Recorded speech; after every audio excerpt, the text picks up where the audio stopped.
प्रिय भक्तों, जय श्री राम। आज हम सुनाने जा रहे हैं गीता प्रेस गोरखपुर कल्याण से प्रकाशित भक्त माल कल्याण अंक से भक्त धन्ना जाट की कथा। भक्तों, ये सच्ची कथाएं हैं। इस कथा में यही आपको शिक्षा मिलेगी कि भगवान भाव से मिलते हैं, भक्ति से मिलते हैं, सरल हृदय से मिलते हैं। ये एक सच्ची कथा है। इसे आप ज़रूर सुने और सबको सुनवाएं भी, ताकि सभी लोगों के अंदर भगवान की भक्ति आए। धन्ना जाट धन्ना जी के पिता एक साधु सेवी, सरल हृदय, साधारण किसान थे। पढ़े लिखे तो नहीं थे, पर थे श्रद्धालु। उनके यहाँ विचरते हुए साधु संत आकर एक दो दिन टिक जाते थे। धन्ना जी की अवस्था उस समय 5 वर्ष की थी। उनके घर एक ब्राह्मण देवता पधारे।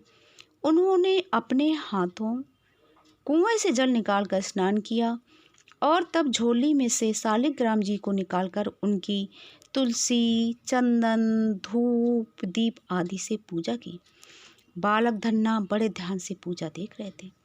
उन्होंने ब्राह्मण से कहा, पंडित जी, मुझे भी एक मूर्ति दे दूं, मैं भी पूजा करूंगा। भला जाट के लड़के को शालिग्राम तो कौन देने चला था, परंतु बालक छोटा था और हट करके रो रहा था। ब्राह्मण के पास एक काला पत्थर था। उसने काला पत्थर पास से उठाकर देते हुए कहा, बेटा, यही तुम्हारे भगवान है, तुम्हें इनकी पूजा किया करो। बालक धन्ना को बड़ी प्रसन्नता हुई। अब वे अपने भगवान को कभी सिर पर रखते और कभी हृदय से लगाते घूमते थे। उनकी अवस्था उस समय 5 साल की थी, जब बच्चे खेलते हैं, और भी उस समय खेल कूद तो उन्हें भूल गया और लग गए भगवान की पूजा में। ब्राह्मण को जैसी पूजा करते उन्होंने देखा था, अपनी समझ में वैसे ही पूजा करने का वे आवेदन करने लगे। बड़े सवेरे स्नान करके अपने भगवान को नहलाते, तो उन्होंने ब्राह्मण देवता को जैसा देखा था वही करने लगे। चंदन तो पास में था नहीं, मिट्टी का तिलक किया भगवान के, वृक्ष के हरे हरे पत्ते चढ़ाए, तुलसी दल के बदले फूल चढ़ाए और कुछ तिनके जला करके धूप कर दी और दीपक दिखा दिया। ये था भक्त बालक धन्ना जाट का भाव। और यही कहते हैं कि भाव से ही भगवान मिलते हैं। हाथ जोड़कर प्रेम से दंडवत की। दोपहरी में माता ने बाजरे की रोटियां खाने को दी। धन्ना ने वे रोटियां भगवान के आगे रखकर आंखें बंद कर ली। बीच बीच में थोड़ी देर बाद वो क्या करते, आंखें खोलकर देखते थे कि भगवान खाते हैं या नहीं खाते हैं। जब भगवान ने रोटी नहीं खाई, तब उन्होंने हाथ जोड़कर बहुत प्रार्थना की। इस पर भी भगवान को भोग लगाते न देख इन्हें बड़ा दुख हुआ और मन में आया, भगवान मुझसे नाराज हैं, इसी से मेरी दी हुई रोटी नहीं खाते। भगवान भूखे रहें और ये सम खा लें, ये उनकी समझ में नहीं आ सकता था। रोटी उठाकर वे जंगल में फेंक आए। ये था एक भक्त बालक के हृदय का भाव। वो नहीं समझते थे कि सब लोग भोग लगाते हैं और खा लिया जाता है और प्रसाद उठाकर, लेकिन वो सोचते थे कि भगवान प्रकट होके खाते हैं। कई दिन हो गए, ठाकुर जी खाते नहीं और धन्ना उपवास करते जाए। शरीर दुबला होता जा रहा है। माता पिता को कुछ पता नहीं कि उनके लड़के को हो क्या गया है। अब धन्ना को एक ही दुख है, ठाकुर जी उनसे नाराज हैं, उनकी रोटी नहीं खाते। अपनी भूख प्यास का उन्हें पता ही नहीं। कहाँ तक ऐसे सरल बालक से ठाकुर जी नाराज रहते। बाजरे की इतनी मीठी प्रेम भरी रोटियों को खाने का मन उनका कहाँ तक ना होता। एक दिन जब धन्ना ने रोटियां रखी, वे प्रकट हो गए और लगे भोग लगाने। क्योंकि धन्ना बाल रूप में थे, यानी बच्चे थे, तो जब भगवान प्रकट हुए, कृष्ण भगवान, तो बालक रूप में ही आए उनकी अवस्था के। जब वो रोटी आधी खा चुके, तब हाथ पकड़ लिया बालक धन्ना ने। ठाकुर जी, इतने दिन तो तुम आए नहीं, मुझे भूखों मारा, और आज आए हो तो सब रोटी अकेली खाया जाना चाहते हो। मैं आज भी भूखा मरूं क्या? मुझे क्या थोड़ी रोटी भी ना दोगे? बची हुई रोटियां भगवान ने धन्ना को दे दी। भगवान भी हंसने लगे। जिनको सुदामे का चावल द्वारका के 56 भोग से अधिक मीठे लगे हैं, विदुर के साग तथा विदुर पत्नी के केलों के छिलके के लोभ से दुर्योधन का सारा स्वागत सत्कार जिन्होंने ठुकरा दिया था, भीलिनी के बेर का स्वाद का वर्णन करते जो थकते नहीं थे, उनको उन्हीं प्रेम के भूखे ब्रजराज कुमार को धन्ना की रोटियों का स्वाद लग गया। अब वो नियमित रूप से जब भी धन्ना जाट पूजा पाठ करते और जब वो भोग लगाने बैठते तो अब वो नियमित रूप से वे धन्ना की रोटियों का नित्य भोग लगाने लगे। बाल काल समाप्त होने पर धन्ना जी में थोड़ी गंभीरता आ गई, क्योंकि उनका बचपना खत्म हो गया। अब वो 14-15 साल के हो गए।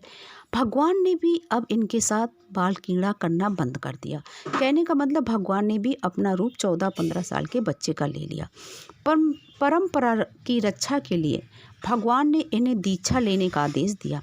धन्ना जी वहाँ से काशी गए और वहाँ पर श्री रामानंद जी से इन्होंने स्वामी रामानंद जी से मंत्र ग्रहण किया। गुरुदेव की आज्ञा लेकर ये घर लौट आए। अब धन्ना जी को सर्वत्र सब में भगवान के दर्शन होने लगे। वे उस हृदय हारी को सब कहीं देखते और उनकी स्मृति में मगन रहते। कहने का मतलब इनका भजन इतना बढ़ गया कि उन्हें हर जगह भगवान के दर्शन होते।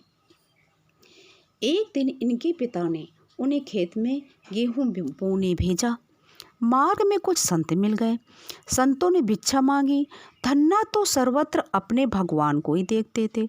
भूखे संत मांग रहे थे। ऐसे समय में चूकने वाले तो धन्ना नहीं थे। जहाँ कोई दीन दरिद्र भूख से पीड़ित होकर अन्न मांगते हैं, वहाँ स्वयं भगवान हमसे सेवा चाहते हैं। ये सदा स्मरण रखने की बात है। जो ऐसा अवसर पाकर चूक जाते हैं, उन्हें पश्चाताप करना पड़ता है। धन्ना ने समस्त गेहूं संतों को दे दिया। गेहूं संतों को दे दिया ये जानकर माता पिता असंतुष्ट होंगे, नाराज होंगे, उन्हें दुख होगा। इस भय से धन्ना जी ने खेत में हल घुमाया और इस प्रकार खेत जोत दिया जैसे गेहूं बो दिया गया।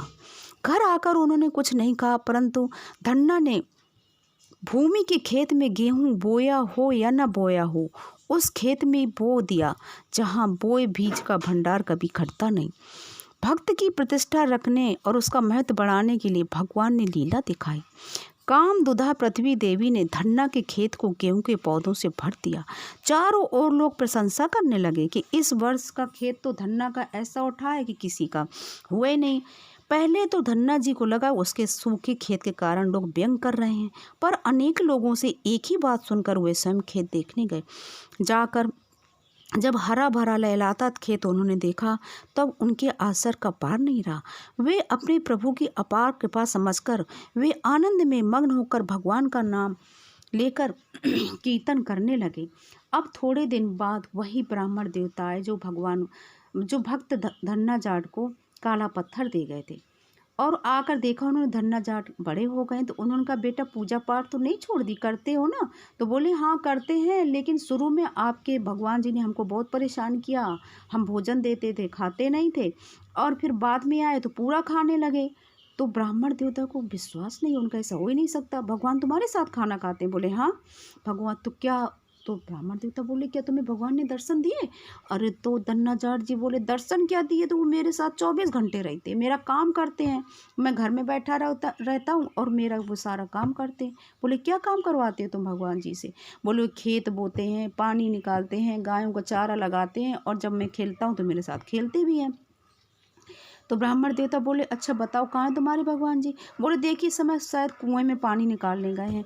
तो वो ब्राह्मण देवता दौड़ के कुएं के पास गए तो उनका देखा कि रस्सी बाल्टी भरी पानी ऊपर से आ रही है कुएं से, लेकिन खींचने वाला नहीं दिखाई दे रहा। बोले, वहाँ तो नहीं है। फिर बोले, अच्छा खेत में चले जाइए, हल चला रहे होंगे। जब वो खेत में दौड़ के गए ब्राह्मण देवता, तो खेत में हल अपने आप चल रहा था, लेकिन चलाने वाला कोई नहीं दिख रहा था, हाँकने वाला कोई नहीं दिख रहा था। उनका, भैया क्या खेल करते हो? अगर तुम्हें भगवान के दर्शन हुए हैं धन्ना बेटा, तो मुझे भी एक बार दर्शन करा दो। तो धन्ना जाट जी ने भगवान को पुकारा और कहा, भगवान जी आप क्यों हमारे गुरुजी के साथ ऐसा व्यवहार कर रहे हो? ये गुरुजी की वजह से तो मुझे आपके दर्शन हुए हैं, अगर ये नहीं होते तो मैं आपके पास कैसे पहुंच पाता? तो भगवान ने कहा, बेटा तुम्हारा हृदय बहुत शुद्ध है। ये मेरी पूजा करते हैं और मुझसे फिर इतना मांगते हैं, इतना मांगते हैं, इनके हृदय में इतनी कामनाएं हैं कि तुम्हारा हृदय खाली था, मैं तुम्हें दर्शन दिए। धन्ना जाट ने प्रार्थना की तो ब्राह्मण देवता को भी भगवान के दर्शन हुए। ऐसे भक्त भगवान की